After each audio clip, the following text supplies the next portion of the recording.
Now here we have a prime example of a wrapped car, a Range Rover Sport in a nice shiny chrome blue, whatever you want to call it. Now, if you're offered one of them, the person selling it's probably going to say, well, I want 17 grand for this car.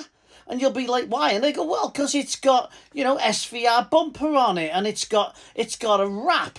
Now, usually these cars are exactly as they came out the box inside. They very rarely do anything. Obviously, if they've got SVR seats and stuff, maybe something to talk about. But usually, it's just a wrap. Maybe a set of wheels, or they've had them powder coated or something in a different colour. A general bit of a body kit.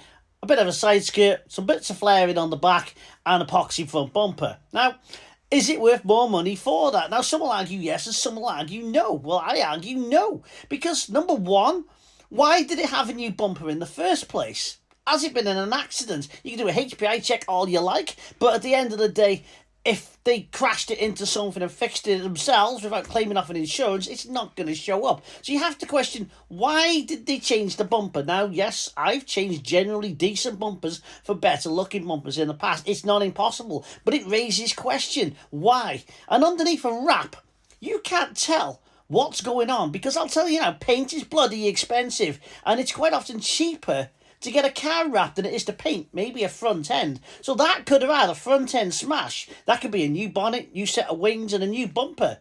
Now that bumper could be black and those wings could be silver. You know what I mean? And whatever colour bonnet you bloody want to stick on it, you wrap it all. You ain't going to pay a single penny to wrap it, to spray it if you like. You just go get the whole car wrapped and it's changed the look tremendously. Yes, it looks great. But if you want to put that back to standard, you could peel that off. And not only could you have scratches where they've done the wrap, you could find yourself with a completely United Colours of Benetton front end going on there, and obvious proof that it's been in an accident. So to me, it's worth less money. The modifications don't really add anything to it, but these ain't really the cars that get modified.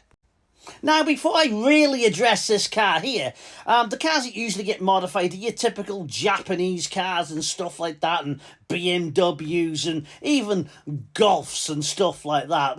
Ford Focuses, they're pretty common for it. In fact, I had the later model, the Ford Focus ST once, which was absolutely pristine. One owner from new. I had it off the guy who bought it from brand new, and he babied it. It was absolutely pristine, everything fully original. Now, I stuck it up for sale for a sensible price at the end of the day, and I sold it, and it was a fair price. It was below market value for the car, and I had people saying, oh, you can get modified ones for that, and it was like, yeah, but this is worth more. They were like, no, because why would it be worth more than a modified car? You know what I mean? Modified ones are worth more, because it's like, no, they're not. A absolutely unmolested version of a car is worth more money than a completely molested one. At the end of the day, it's going to have been thrashed to death.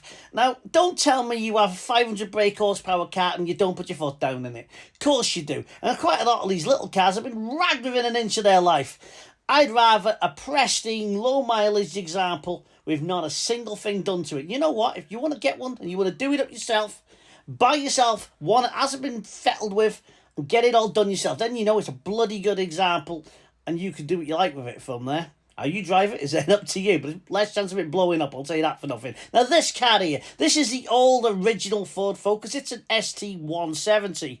There you go, ST170. They call it a Colin McRae tribute car. Tribute's just a fancy word for copy or replica these days. It's on 144,000 miles, and it's relatively local to me, clearly. Now, all it's had is a set of coilover suspension. It's had the wheels powder coated. They're multi-spoke wheels on it. And it's in a Colin McRae livery. The inside is exactly as standard. It's on 144,000 miles. I've not checked its MOTs. It's a 2003. And they want £6,000 for it. Now, I took the name off that last clip there to save the guy who was selling it some embarrassment. But this is what an ST would typically go for. I would say 1,500 quid will buy a Focus ST. But you know what? You need to throw a little bit of money in to get a very clean one. Now, I'm going to assume that other one is absolutely pristine, which I doubt. But I'm going to assume it really is. Now, up there, we've got a 60,000 miler, less than half the mileage. It's Looks tidy. We got one there for 2,200 quid. Looks really nice on a 54. That's newer. It's 112,000 miles, so it's done less miles again. Couple of grand. And realistically, £2,000 would buy a real good one. But somehow they want 6 grand because it's got stickers. Make it make sense.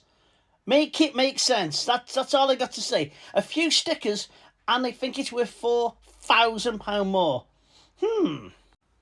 And the same applies to these. Like I said, I get no end. And it's usually Range Rovers. Range Rovers are famous for it. BMWs, you get quite a lot of wrapped BMWs. You get quite a lot of wrapped all sorts of cars.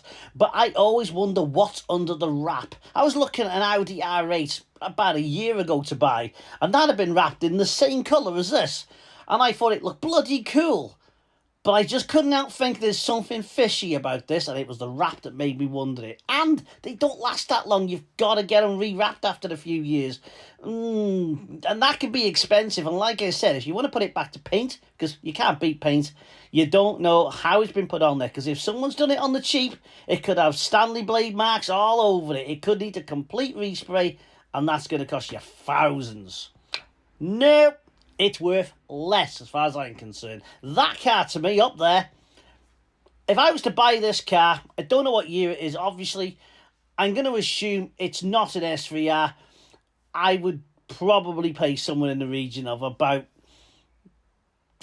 10 grand at a push. You know what I mean? Don't know them. I don't know mileage or nothing like that. But at the end of the day, they're probably going to be asking 15 to 17 with a realistic value of, outside the trade, 12 to 14, 15 grand buys you a real good one. People ain't going to pay you money for stickers and body kits, mate.